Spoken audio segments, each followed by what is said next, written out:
Hey, what's up, you guys? Your boy Jay Oz with Louis Lures, as always. Check this out. So today I'm going to be giving you the whole rundown on what baits to use for the end of April and beginning of May. So end of spring, beginning of summer. So now stuff is trying to change up. Things are getting a little more different. Fish are trying to be a little picky around about the things that they bite.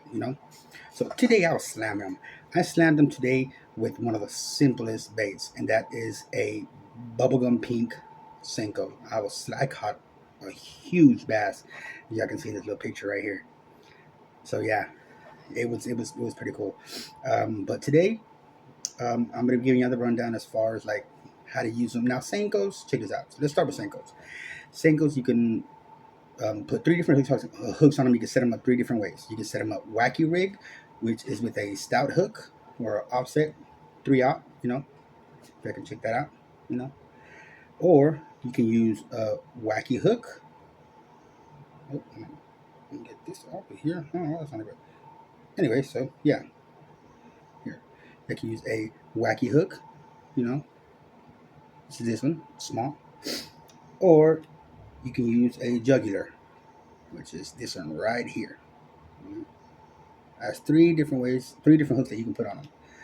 My personal preference, this time of the year, wacky rig all the way.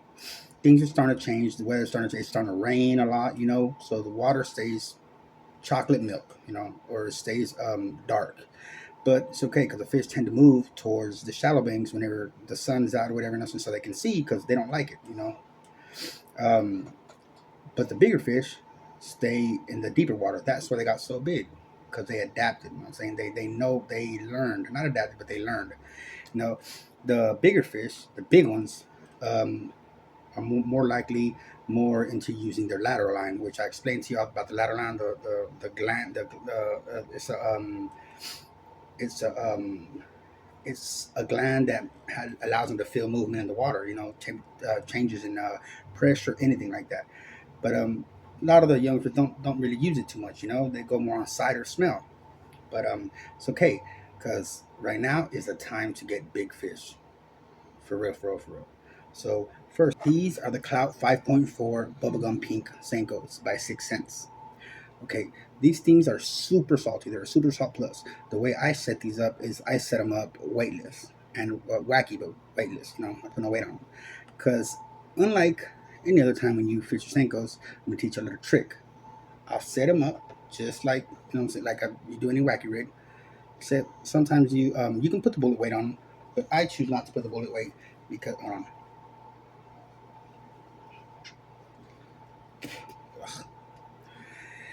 I choose not to put the wacky weight, the bullet weight for one specific reason. So this is how I set my wacky rig, because it's meant to do this movement in the water, right? I already explained that to you on the last video. Okay, so unlike any other time you fish with the Senko where you pop it, boop, and let it do this, it's gonna do this all the way to the bottom. No.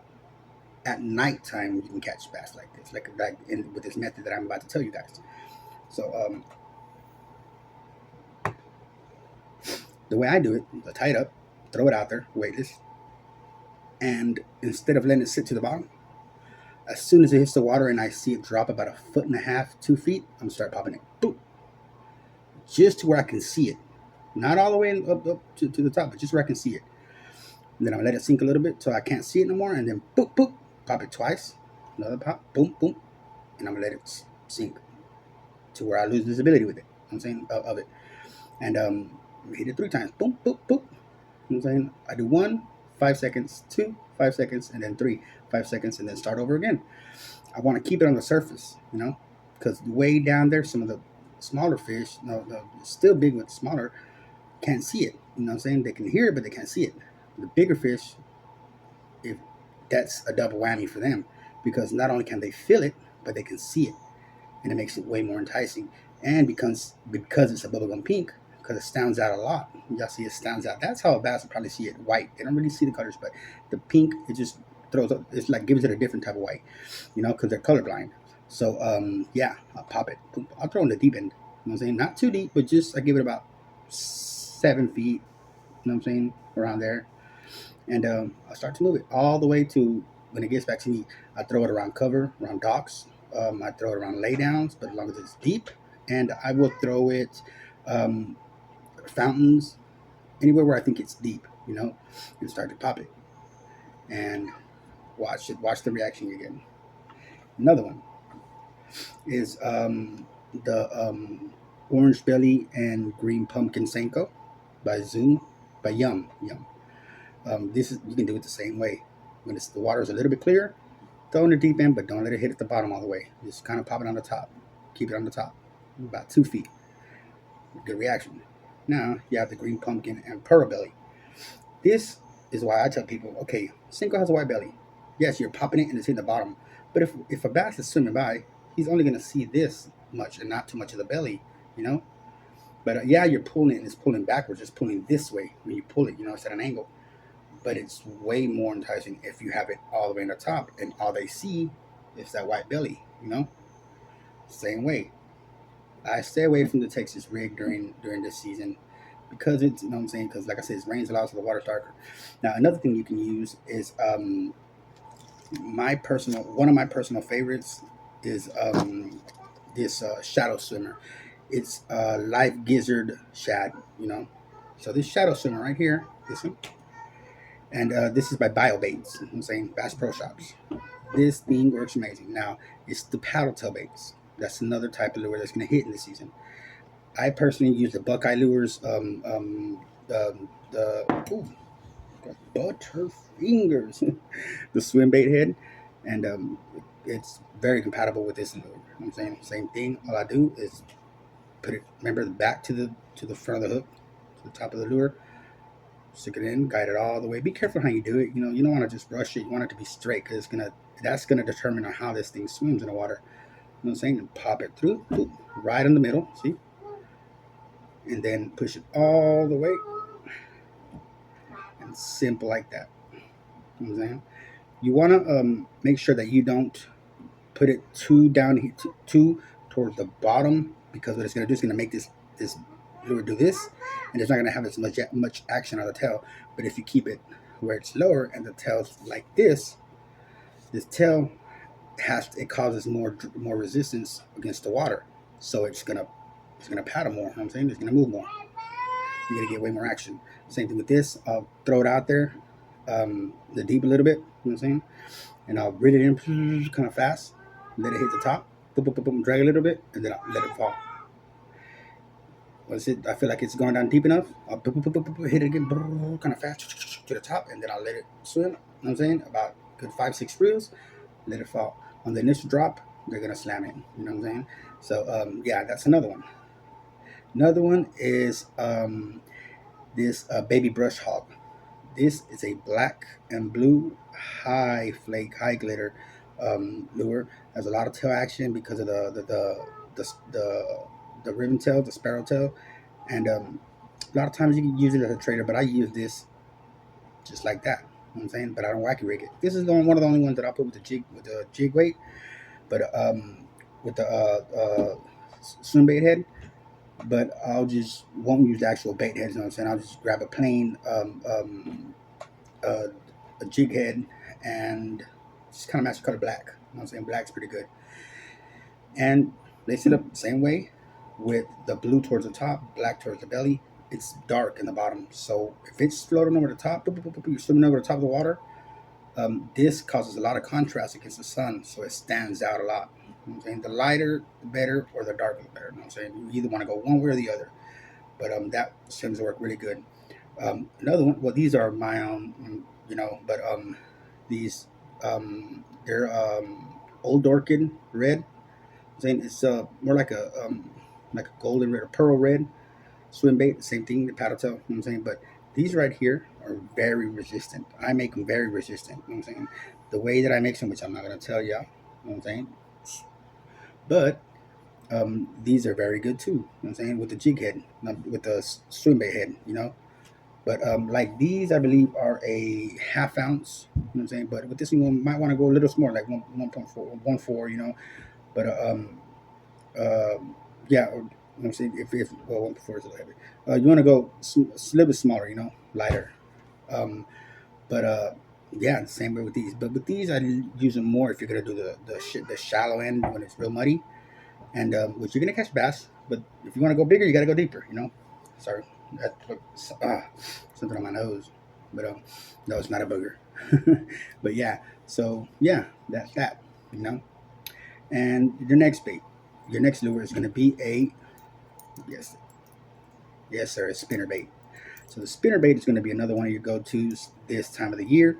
Now, same thing. You can follow these with either like a pearl white, like the completely um, iridescent or clear swim paddle tail bait, which is a little swim bait or whatever. But yeah, you want to stay light. See, this one just has white with the chartreuse bottom and with the light blue top. You know what I'm saying? It's meant to mimic a shad. Now, yeah, sometimes I'm not gonna say it's wrong because it's not. You know what I'm saying? You might want to back it up with one of these, you know. Or if you want something with more tail action, get you something with more like in a white, like a ribbon. You know what I'm saying? Like a sparrow tail that has a lot of movement. You know what I'm saying? But yeah, this the same thing. I'll throw it on this. I'll throw in the shallow end a little bit. I'll throw in the deep, but I'll keep it at the top. I want to keep it at the top. Every once in a while, pause it. Boop, you know what I'm saying? And pull it to the top again and keep going. This is a double Colorado. You know what I'm saying? The main is a Colorado, and the trailer or the the back one is a smaller Colorado Blade 2. These cause more of a vibration in the water than the willow leaf. So my suggestion to y'all is get you something that mimics more of the shad, a lighter color, or something dark. If you're gonna go some dark, or a craw, red craw. The red craw is good to use something like this.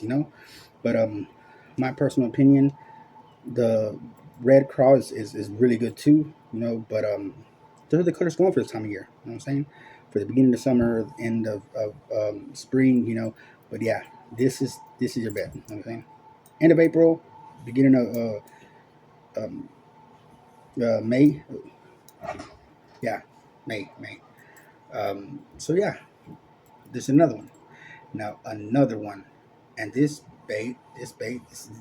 shadow swimmer, I use it for almost every single one of these lures these lures that I've showed you here, which is really only the jig, the swim head bait, and the swim bait head for my spinner bait, and for the other whammy that you're going to be wanting to use this year, which is a finesse jig. Yes, this is more of like a bluegill color. It's a white, purple, black, and the moss green. And this is one that I made, but it's very good, and it's 3/4 of an ounce. I'm saying, oh no, it's a 1/4 of an ounce. Um, Same thing. You know, and the way I work this too is this one I keep it more towards the same thing. I go to the deep end, keep it on the top, and let it fall, let it drop, just like that. I let it just kind of do that little swivel motion, and then boom, boom, kind of like a backwards heartbeat. Boom, boom. You know what I'm saying? But 4 reels and let it drop. And or you can drag it across the shallow end, but go really shallow because even if it's 7 inches, 8 inches of water, those bass are likely to be there, because they can't see, so they don't like that, so they're going to be sitting there waiting for something to come by. But either this or you can use something like a craw. The craw is not meant to mimic a craw. The craw is meant to mimic a bluegill, or shatter. But that's why they use them with these baits, because in the water I'm saying this looks more like a tail. It looks more like a tail, and that's what it's supposed to mimic. You know, because in the water, this, especially because of the weight on these, it's not just gonna drag and just stay like that. It's gonna, I'm saying, because of the weight. But yeah, this is what you want to use. Either that, or you can go something smaller. Like I said, the iridescent, the little shad. This is kind of see through. But yeah, these work really good too. I'm gonna set it up for you real quick just so you can see what it's gonna look like. So yeah, let me see. So I'm gonna boom here, bam, feed it through. The good thing about these is they're see-through, they're transparent, So, but they have a lot of glitter on them, so they tend to they still stand out a lot. And same thing with these. You don't want to go too deep to where it's gonna take from the movement of the tail, from the action of the tail. Um, so, which I did this wrong because I did exactly what I told you not to do. Okay, so right here, then I'm gonna boop, just like that. There you go. You want it to be straight when you put it in there, like this, straight. Maybe a little bit lower, but you want it to be, you know what I'm saying? You want that movement to be good. So this is what you want it to look like. This is what you want. Same thing, boop, boop, boop, move it, or you drag it across the bottom, and that tail's just gonna go crazy, But yeah. So that's that. Another thing you're gonna want to stick close to this time of year is topwater frogs. Yes, I love this frog. I love this toad thumper. This toad thumper is awesome. Same thing. Y'all might want to look. I will be doing a tutorial on how to walk the dog, how to do the dog action on these toads. You want to go with something that doesn't have as much flexibility as far as pole goes, and you're not really gonna be reeling in fast. With these, you're gonna be reeling in real, like literally, you're thumping and going like this. That's it. I'm saying you're moving your pole and just barely. The way I like to do it, I'll use like a medium heavy, but I'll stick it out a little bit and then just turn just a bit. You know what I'm saying? Just at like a 1 o'clock, and then I'll reel and pop at the same time I'm reeling, literally this slow. And what it's gonna make it do is it's gonna make the same thing. Just make your toe do this in the water. It's gonna give it that zag action in the water. But you do it for a little bit. Once you throw it out there, you want to get some. These frogs tend to give you good distance. They got a good distance, so you want to cover more water. Throw it out there. A lot of times, sometimes, I don't say a lot of times, but like a little more than half of the times, they'll slam it on the initial fall. Boop, you let it sit there a little bit. The bass will see it and you go, oh, that's food. Boom, let's get it. If they don't, let it sit there for a while. If they don't, just boom, boom, boom, pop it a little bit, and let it sit. Wait. Oh, another thing, you gotta wait till the rings go away. Wait till those rings dissipate, till they completely go away. Those rings in the water, yeah. You want those to go away, because a lot of times with those rings and you move it, they'll get confused and they'll think it's just something fell. But you want them to go away so you can see more of the action. And because sometimes when you throw something, some of the bass might get scared. They might not stick around and be like, oh, hey, that's food. But once you do that, you're gonna reel it in a good, let's say, back and forth one. You're gonna go like a 1, 2, 3, 4, 5, 6, 7, 8, 9, 10. Good 10. 1, 2, 3, 4, 5, 6, 7, 8, 9, 10, and then stop. You do it long because you want to let those bass know, hey, I'm here. You know what I'm saying? You want to let them know where you are. So a lot of times I'll boom, boom, boom, boom. I'll do 10 to 15. Boom, boom, boom, boom, boom, boom, boom, boom, boom, boom, pop it. You know what I'm saying? A whole bunch. Pop it in the water about 15 times and let it chill. If they don't get it on that one, count to about 5 seconds, maybe 7. Then I'll do boom, boom, boom, boom, boom, boom. 6. Wait, 5 to 7 seconds. Then boom, boom, boom, boom, boom, boom. 6 seconds. I mean, 6. 1, 2, 3, 4, 5, 6. Then let it chill. You know what I'm saying? You want to run it across the bank though, but you can do it across deeper water. Like if you're in a pond, like I pond fish, so I'll throw it all the way to the other end, almost on like damn near like right on the edge of the water, where the water meets to the bank, and I'll start doing it all the way across the pond. The bass that are down there in deeper water sense that, and they say, okay, it's coming this way. They're gonna wait for it. As soon as it gets around the middle where it's deeper, they're gonna come up and boom, slam it. So that's another lure you want to stick with this here. So yeah, so I'm gonna be posting these pictures and a video on of course, you know what I'm saying, on this after this video, which is actually already over. So yeah, I just wanted to give you the rundown on that. But hey, go out there, have some fun, throw the line a few times, make memories. Peace. Lord,